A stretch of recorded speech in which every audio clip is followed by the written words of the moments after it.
اللہ اس بات سے آر نہیں کرتا کہ مچھر یا اس سے بڑھ کر کسی چیز مثلا مکھی مکڑی وغیرہ کی مثال بیان فرمائے۔ اب جو مومن ہیں وہ یقین کرتے ہیں کہ وہ ان کے پروردگار کی طرف سے سچ ہے، اور جو کافر ہیں وہ کہتے ہیں کہ اس مثال سے اللہ کی مراد ہی کیا ہے۔ اس سے اللہ بہتوں کو گمراہ کرتا ہے اور بہتوں کو ہدایت بخشتا ہے، اور گمراہ بھی کرتا ہے تو نافرمانوں ہی کو، جو اللہ کے اقرار کو مضبوط کرنے کے بعد توڑ دیتے ہیں، اور جس چیز یعنی رشتہ قرابت کے جوڑے رکھنے کا اللہ نے حکم دیا ہے اس کو قطع کیے ڈالتے ہیں اور زمین میں خرابی کرتے ہیں۔ یہی لوگ نقصان اٹھانے والے ہیں۔ کافرو، تم اللہ سے کیوں کر منکر ہو سکتے ہو؟ جس حال میں کہ تم بے جان تھے تو اس نے تم کو جان بخشی، پھر وہی تم کو مارتا ہے، پھر وہی تم کو زندہ کرے گا، پھر تم اسی کی طرف لوٹائے جاؤ گے۔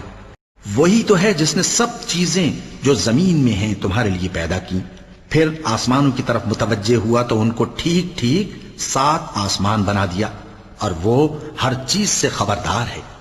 اور وہ وقت یاد کرنے کے قابل ہے جب تمہارے پروردگار نے فرشتوں سے فرمایا کہ میں زمین میں اپنا نائب بنانے والا ہوں۔ انہوں نے کہا، کیا تو اس میں ایسے شخص کو نائب بنانا چاہتا ہے جو خرابیاں کرے اور کچھ تو خون کرتا پھرے؟ اور ہم تیری تعریف کے ساتھ تسبیح و تقدیس کرتے رہتے ہیں۔ فرمایا، میں وہ باتیں جانتا ہوں جو تم نہیں جانتے۔ اور اس نے آدم کو سب چیزوں کے نام سکھائے، پھر ان کو فرشتوں کے سامنے کیا اور فرمایا کہ اگر سچے ہو تو مجھے ان کے نام بتاؤ۔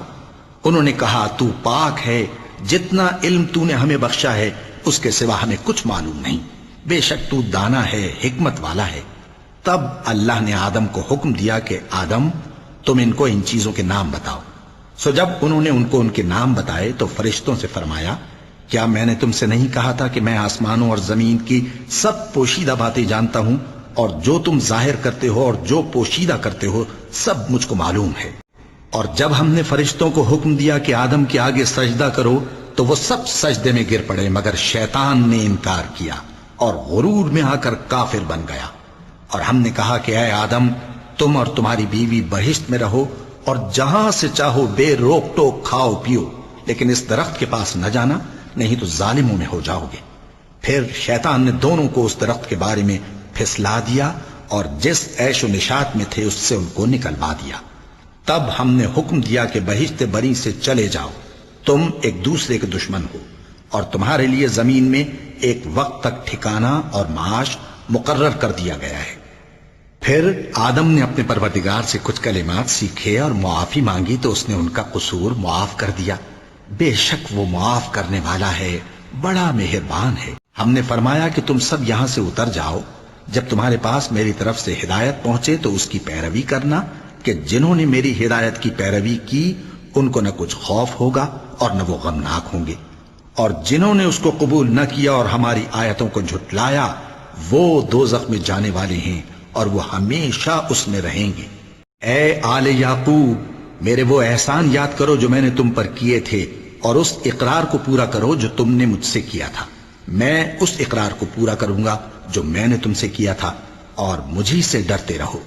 اور جو کتاب میں نے اپنے رسول محمد صلی اللہ علیہ وآلہ وسلم پر نازل کی ہے، جو تمہاری کتاب یعنی تورات کو سچا کہتی ہے، اس پر ایمان لاؤ اور اس سے منکر اول نہ بنو، اور میری آیتوں میں تحریف کر کے ان کے بدلے تھوڑی سی قیمت یعنی دنیاوی منفعت نہ حاصل کرو، اور مجھی سے خوف رکھو، اور حق کو باطل کے ساتھ نہ ملاؤ، اور سچی بات کو جان بوجھ کر نہ چھپاؤ، اور نماز پڑھا کرو اور زکوٰۃ دیا کرو، اور اللہ کے آگے جھکنے والوں کے ساتھ جھکا کرو۔ یہ کیا عقل کی بات ہے کہ تم لوگوں کو نیکی کرنے کو کہتے ہو اور اپنے تئیں فراموش کیے دیتے ہو، حالانکہ تم اللہ کی کتاب بھی پڑھتے ہو؟ کیا تم سمجھتے نہیں؟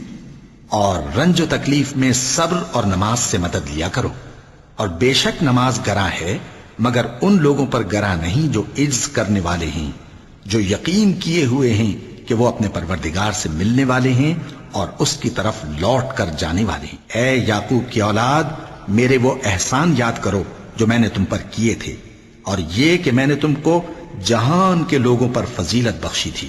اور اس دن سے ڈرو جب کوئی کسی کے کچھ بھی کام نہ آئے، اور نہ کسی کی سفارش منظور کی جائے، اور نہ کسی سے کسی طرح کا بدلہ قبول کیا جائے، اور نہ لوگ کسی اور طرح مدد حاصل کر سکیں۔ اور ہمارے ان احسانات کو یاد کرو جب ہم نے تم کو قوم فرعون سے نجات بخشی. وہ لوگ تم کو بڑا دکھ دیتے تھے، تمہارے بیٹوں کو تو قتل کر ڈالتے تھے اور بیٹیوں کو زندہ رہنے دیتے تھے، اور اس میں تمہارے پروردگار کی طرف سے بڑی سخت آزمائش تھی. اور جب ہم نے تمہارے لیے سمندر کو پھاڑ دیا پھر تم کو تو نجات دی اور فرعون کی قوم کو غرق کر دیا، اور تم دیکھ رہے تھے